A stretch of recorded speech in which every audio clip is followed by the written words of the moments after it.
Hello, my beautiful divas. Welcome back to my channel, or welcome if you're new here. Subscribe if you feel like it. I figured today we would do something a little different. In the spirit of Halloween, I'm gonna be telling you my personal scary stories. I have a couple that I feel are undeniably paranormal. Like, there's just no other explanation for them. They're just bizarre. One of them involves sleepwalking children.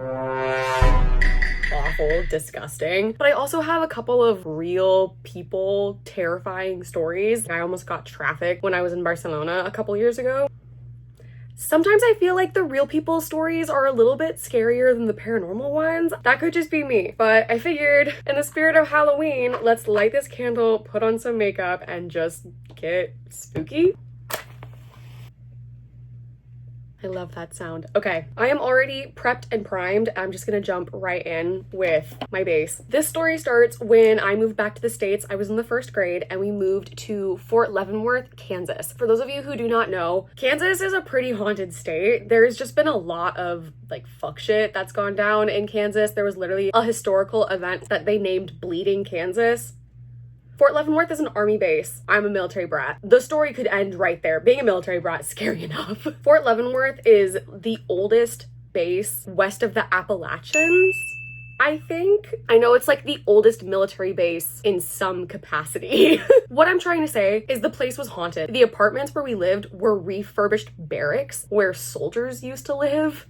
Spooky. The moment I stepped foot in there, something was off. I always felt like there was somebody watching me. Like that feeling in the back of your neck that you get when somebody's watching you. I always had that when I was in my room by myself. And I spent a lot of time in my room by myself. I just remember feeling uneasy. Another huge reason why I felt uneasy was my closet door used to open by itself. And this wasn't a normal closet door that swings open. It was like the closet that's behind me right now had to fold open. Fort Leavenworth has been around since 1820 something, 25, 27. It's been around for a long time. So those barracks were old, girl. The closet door was really heavy. I know I was a child at this time. I was in the first grade, but my mom even had a hard time opening these closet doors. You had to like lift up the door and force it open. But sometimes when I would be in there by myself, the door would just open by itself. We only lived there for a year, thank God. But the entire year that I lived there, I slept with my head underneath my pillow because in true 7-year-old logic, I believed that if I couldn't see it, it couldn't see me and it couldn't get me. So I just remember that entire year I spent with my Disney Princess nightlight plugged in by the side of my bed with my head underneath the pillow, just staring at the light and squeezing my eyes shut and feeling awful. Just feeling so awful. This story is actually from my mom's perspective, but it involves me and my brother. I have a brother, he's 2 years older than me. I used to force him to have sleepovers with me because I was that scared and that uncomfortable in my own room. One night, my mom woke up. It was like 2, 3 in the morning. 3 in the morning. You know what that means. She woke up out of a dead sleep and was like, I need to check on my kids. So she goes to my room, which was the room right next to hers. I'm not in there. Like I said, I used to force my brother to have sleepovers with me all the time. So she just assumed I probably had a nightmare and then forced him to let me sleep with him. She goes and looks in his room. He's not in there. His room was at the end of the hall. The hall was like an L. On this wall was all 3 of our rooms: master bedroom, my brother's bedroom, and then the hall led straight out into my living room. She's at his door. She turns, looks down the hall, and kind of hears shuffling noises coming from the living room. She walks into the living room and she has this uneasy feeling. What does she see? But me and my brother walking slowly in a circle, eyes kind of like this and half closed. We're shuffling, walking in a circle, arms at our side, just slowly moving in a circle. When the movie Smile came out years later, she said that that's kind of what we looked like. And she said that she knew we weren't awake because we didn't register or react to her being in the room with us. We didn't acknowledge her. Our eyes didn't move to her. Nothing. And you know how when kids are being kind of goofy or they're being dramatic, they'll play it up when they have an audience? We didn't do that either. We just continued moving slowly in a circle all the way around the living room. So bizarre. She said she just stood there for 20, 30 seconds watching us, and we never faltered. We never stopped. we were just zombies moving in a circle, kind of half shuffling, arms straight by our sides. I don't know what I would do if I was in her position, like scream at the top of my lungs. When my brother got close to her, she just kind of steered him back down the hall, and he slowly walked right into his room, got in bed. She did the same thing to me, followed me into my room. And when I got into my bed, she said I went back to bed like I had been there the whole time. I'm sorry. This is why I cannot have kids. Because if that happened, straight to the ranch, shipping you off. You cannot be in my house with that. Absolutely not. She said in the morning, we had zero recollection. We didn't mention anything. She did not tell me this story until years later. We had been long moved out of that apartment by the time I knew about this. Thank God, because if she had said anything to me at the time, I would have been even more freaked out. I was having so many nightmares. I have a big imagination, so I probably would have made it worse for myself. And I have no theories as to why that would happen. And also, I'm a terrible liar and I enjoy external validation. If I was doing it for attention, I would have said something the morning after. How'd you sleep? Anything weird happened last night? Like, I didn't do that. It was like my brother and I had no clue. But how do you explain two little kids in the middle of the night walking in a circle, perfectly choreographed, by the way? Absolutely terrifying. Okay, the next story I'm gonna tell is when I lived in Illinois. I moved around a lot. This is years later when I am in high school, I believe. That house had an energy to it, but it wasn't as ominous as the energy of the barracks that I lived in Kansas. Side note, I'm actually convinced that that entire town that I lived in Illinois is completely cursed, because the strangest fuck shit would go down. We had the clowns in the cornfields, because I was in southern Illinois. Cornfields everywhere. We had clown sightings frequently, actually, like during 2016 when that whole thing was happening. That's not the scary part though. Like, I'm sure that was just bored kids or weird adults, because there was no shortage of weird adults in that town. Like I said, I'm completely convinced that there is some ancient curse on that town. Everyone was awful, like psychotic level awful. The house that I lived in definitely had a vibe to it, but it wasn't nefarious, ominous like the house that I lived in Kansas. My door would open and close by itself all the time. It was actually kind of helpful. I remember several times coming up the stairs with like a massive thing of laundry and being like, can you open my door, please? My door would open. Or if my hands were full, I would say, can you close my door? My door would close. I'm sure that doors open and close for normal reasons, but on command like that?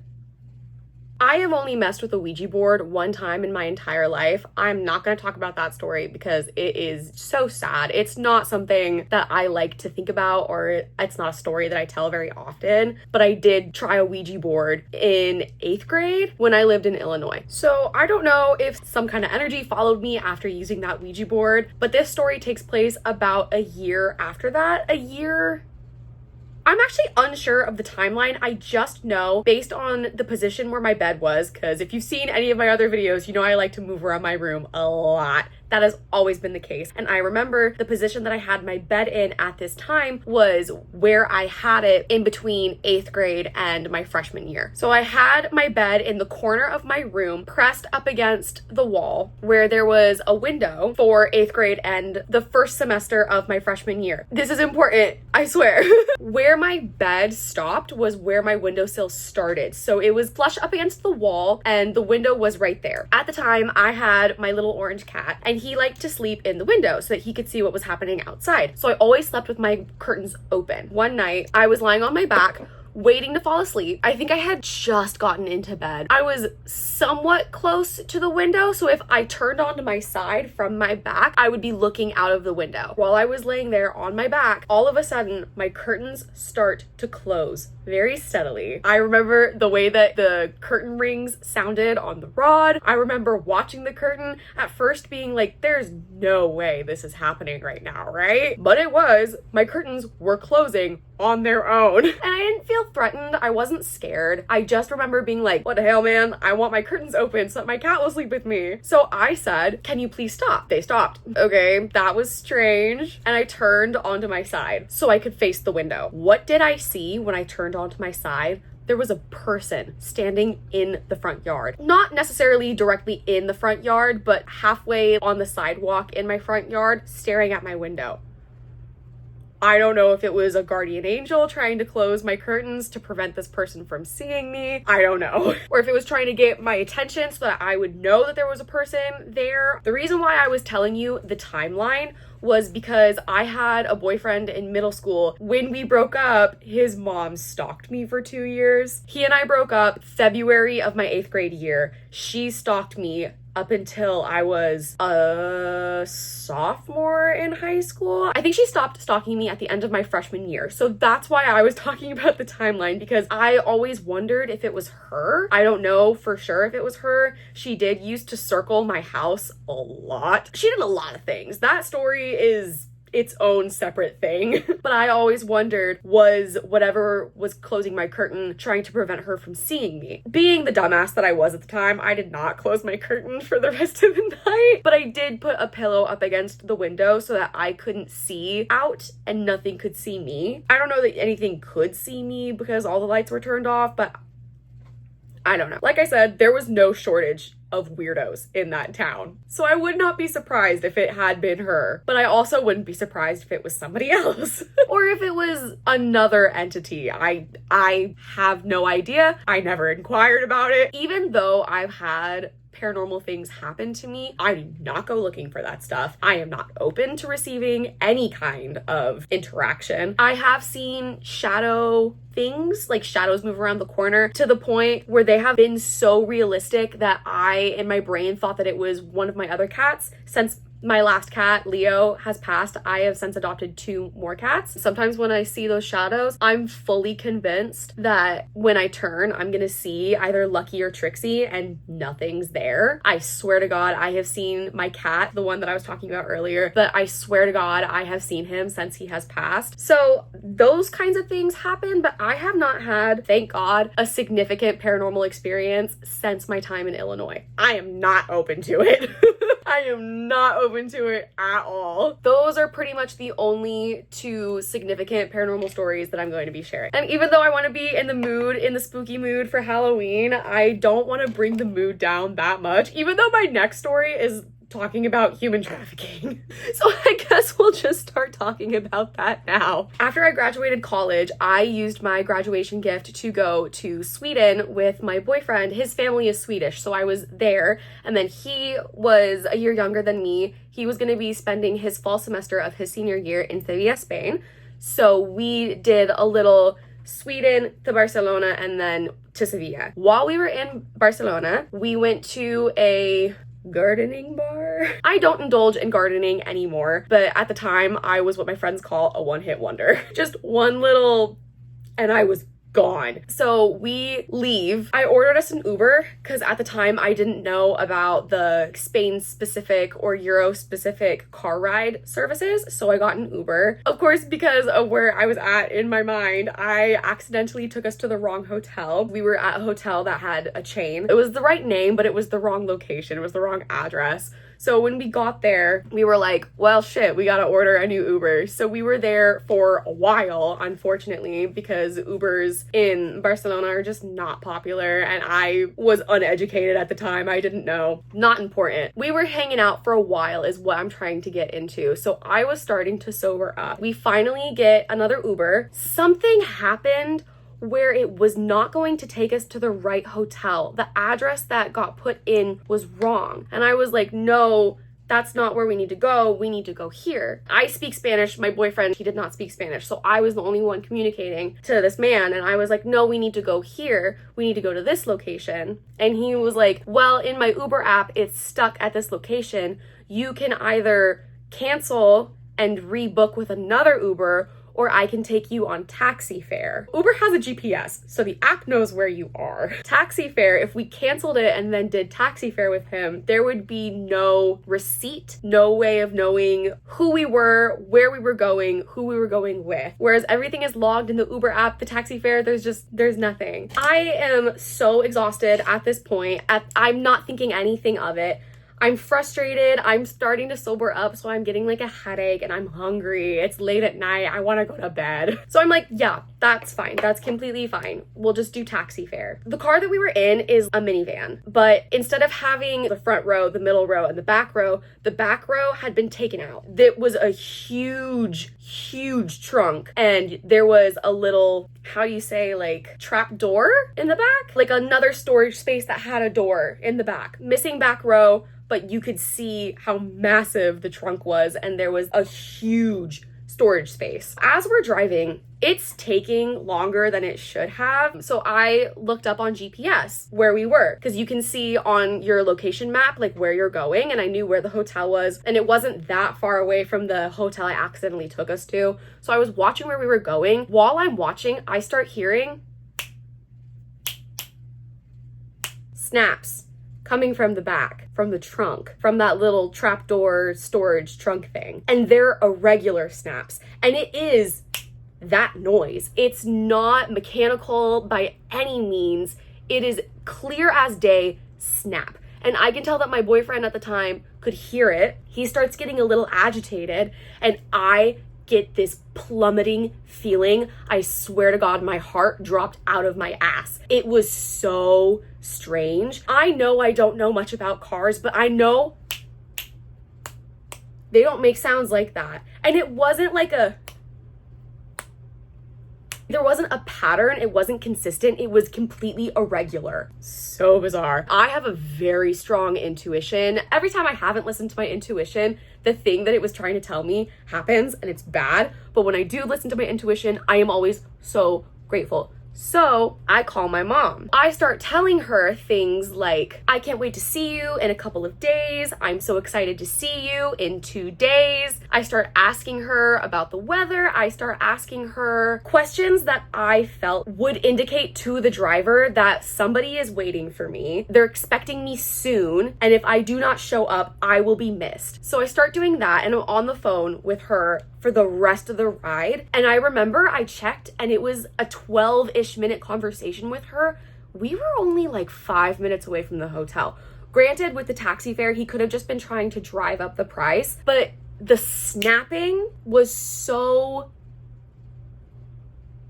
I don't know, man. I don't know. I also remember as soon as the snapping started, I locked eyes in the rearview mirror with the driver. Like, he could hear it. Every time there was a significant, I would lock eyes in the rear view mirror with him. Like, he could hear it. Now that I'm thinking about it, I think that was what prompted me to call my mom. I just remember feeling like if I didn't call my mom in that moment, that something bad was going to happen. I talked to my ex-boyfriend about it afterwards, after the fact, and he was like, yeah, that was really weird. That was so strange. He kind of brushed it off, you know, as men do. And he was like, but yeah, but we got here, so it's fine. When we got back to the hotel, we ordered dinner and then went our happy asses to bed. I do feel bad that I didn't get his taxi number. I didn't get the license plate number. I didn't report it.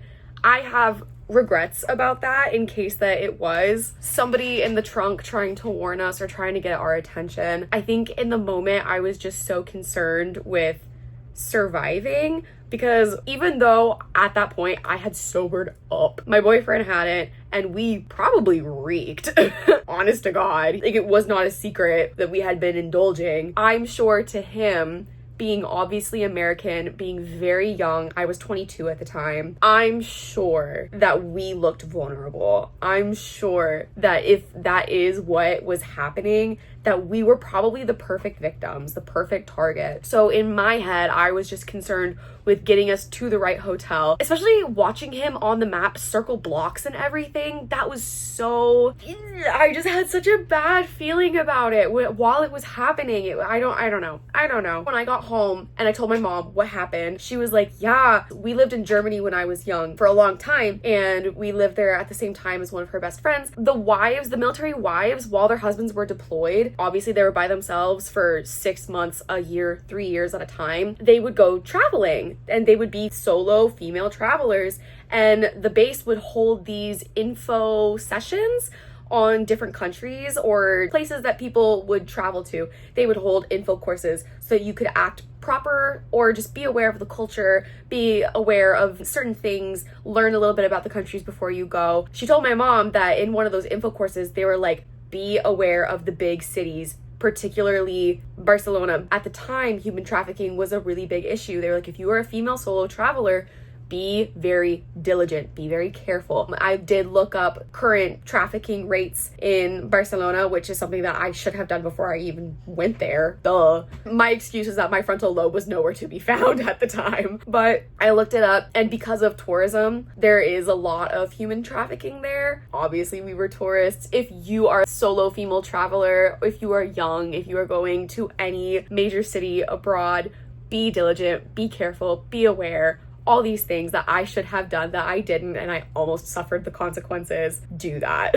I will say I have since been back to Barcelona since then, and I was perfectly safe. I had a blast. It's a beautiful city. Go if you want to. I highly encourage. Just be aware and take precautions. The very last story that I'm going to tell you happened very recently. This one is strange. It's like halfway between paranormal, halfway between potentially a real person story. I don't know. You can tell me in the comments what you think. At the beginning of September, I was dog sitting for my aunt and also kind of house sitting. So I was staying over there, but at the same time, my mom was traveling, so I had to be taking care of our house as well as the cats. So I was splitting my time 60-40, 70-30, 70% at my aunt's house, 30% here, because my aunt's dogs are very anxious and they're very clingy, they're very needy, they're high maintenance. Lovely, lovely animals, very adorable. I would spend the days with the dogs, and then after feeding them dinner, I would come back to my house to feed my cats dinner and also to go on my runs. After my runs, I would shower, I would eat my dinner or pack it and go back to my aunt's house. I am a very paranoid person, I always have been. Maybe after hearing some of these stories, you'll understand why. But it's like a tick for me. I always check doors to make sure that they're locked. So I locked the back door before I left. And like I said, it's a nervous tick. I always check locks, especially when I'm at somebody else's house. I left after feeding the dogs dinner to go to my house. And when I came back that night, when I got into the house to let the dogs out, the back door was unlocked, and I know for certain that I locked it because it's a nervous tick for me. I automatically just feel so uncomfortable, but I needed to stay the night with the dogs because they're anxious and they need somebody to sleep with. I'm writing it off. I'm like, okay, it's fine. Honestly, maybe I just forgot because I was in a rush to get home to my cats, to go on my run. I'm, doing that thing where you talk yourself out of it. I did several things that were out of character for me this night, and I believe that it was my intuition, my sixth sense telling me to do these things just to be perfectly safe. I was keeping the doggy door out at this point. The doggy door, when it's in, you can't lock the door. So I was keeping it out so that I could keep the doors locked. So the dogs couldn't come in and out as they pleased. Instead of letting the dogs in right when they came up to the door, I didn't. Because, sometimes dogs, they'll ask to come in and then immediately ask to go back out. These dogs had been doing that a lot lately, and I was pretty fed up. So I was like, I'm just gonna leave them out for a little bit longer. It's not raining or anything. They're fine. It's nighttime. It's cool. It's not like the sun is baking them. Their paws aren't on fire on the concrete. You're fine. Stay outside for just a little bit longer just to make sure that they go to the bathroom because it's nighttime. I'm gonna want to go to bed soon. I'm watching a movie. I am lying on the couch. The couch is like this. The glass door is directly across from the couch. And then here is the TV. So I'm looking this way. Behind me is where a tiny hallway is, and the hall leads to a bathroom, an office, and then the guest bedroom where I was sleeping. It's behind my head. I'm looking straight forward at the TV. While I'm watching, I see the dogs come up to the door and I don't let them in and they walk back out. I knew that they were in the backyard, like they weren't on the porch, they were in the grass on the outside of the pool cage because there's a motion sensor light and the light goes off. So I'm like, okay, I know where the dogs are. They're in the grass. They're hopefully using the bathroom. I'm watching TV. I didn't go into my room where I had my junk journaling stuff, where I had some of my other like nighttime stuff when I got into the house. I let the dogs out, put my keys on the kitchen table, and then went to watch a movie. I didn't go back there. I didn't let the dogs back in. These were things that I was doing pretty consistently the whole time I was staying there, and I was dog sitting for 2 weeks. So I had gotten into a flow of things, but I deviated from my routine this one night. While I'm lying on the couch, I hear, clear as day, keys jingle behind my head. I know it's not dog tags because I can see the dogs in the backyard, in the grassy area far away from the porch because the motion sensor light turned on. I know it's not my keys because I put them on the counter in front of me where I can see. I freaked the fuck out. I freaked out. I shot up. I felt sick to my stomach and I immediately texted my group chat with my 2 best friends. This is what's happening. I'm freaking out. Both of them were like, girl, get out. Get out of there. They were both like, you need to trust your gut. That is bizarre. Lauren called me immediately. Jen's in the group chat texting, get out of there. What are you doing? Like, that's freaky. The dogs will be fine. It's one night. Just get out. I have Lauren on the phone while I get the dogs in and I quickly crate the one that needed to be crated, get my stuff, and get the hell out of there. It was like nauseating fear. I have not felt that afraid in a very long time. Oh my God, it was just such an uneasy feeling. The reason why I say I don't know if it was paranormal in nature or if it was a person was because my aunt and uncle have cameras. There's a camera that directly faces the back door. It's on the porch, so it has a view of the porch and the pool as well as the back door. And then there's a camera directly behind where I was lying down on the couch, propped up on the nightstand there. So if somebody came in the house from the back door, they would have known. It would have notified them that somebody was coming in the house. They never said anything to me. I very well could have not locked the door, but that would have been so deeply unlike me that I just don't see it happening. Also, the noise, clear as day, keys jingling. That is so bizarre. Anyways, that's gonna be the end of this video. That's the last story. It is so difficult to multitask, to do your makeup and tell a story at the same time. I actually had such a difficult time doing that. So if these stories make sense, thank God. I hope you got a good spook out of this. Thank you so much for watching. If you made it this far, I would love to talk about paranormal things in the comments. I think that'd be really fun to share. Let me know what you think of any of these stories. I'm dying to hear your thoughts on them. But I love you. Happy Halloween. Thanks for watching. Bye.